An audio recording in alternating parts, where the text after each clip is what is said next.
Hello, bonjour. Vous avez peut-être entendu parler d'une expérience qu'ils ont fait avec des enfants dans une école.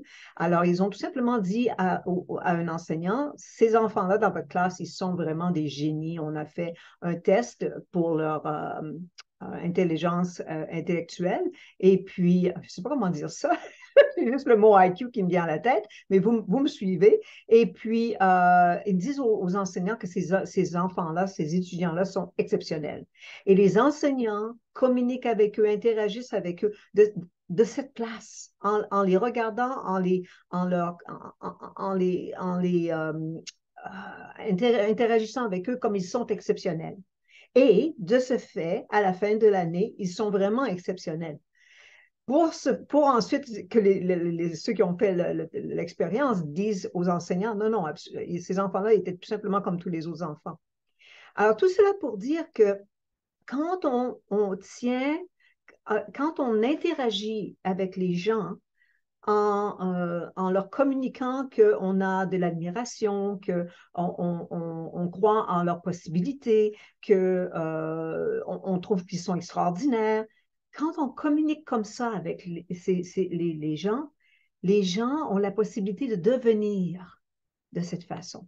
Et ça, je dois vous dire que ça commence avec s'aimer soi-même. Et s'aimer soi-même, lorsqu'on le fait à partir de notre on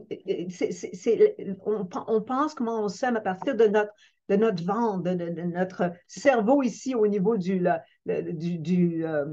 que c'est le gut? Je sais que c'est les intestins, mais c'est pas la même chose. La traduction en anglais, on dit le gut brain. Alors, c'est qu'on le sent au niveau viscéral plutôt que la tête. Et quand c'est senti au niveau viscéral, la tête ne peut pas interagir puis dire non, non, non, non, non, non, non, oublie ça, tu ne peux pas t'aimer comme ça. Alors, quand on s'aime à ce niveau-là, tout ce qui est superficiel, de la façon qu'on est, notre physique, qu'on s'habille, l'auto qu'on a, le travail qu'on a, le statut supposément social qui est dit que si vous avez ces vêtements, ce maquillage, cette forme physique, vous êtes dans vraiment dans les gens qu'on doit regarder et qu'on admire. Non, non, non, non, non, non. Ça vient, c'est viscéral, ça vient vous vous aimez profondément. Et quand vous arrivez et vous cultivez cet amour, à ce moment-là, c'est possible de regarder et d'interagir avec les gens pour aussi voir chez eux cette même possibilité.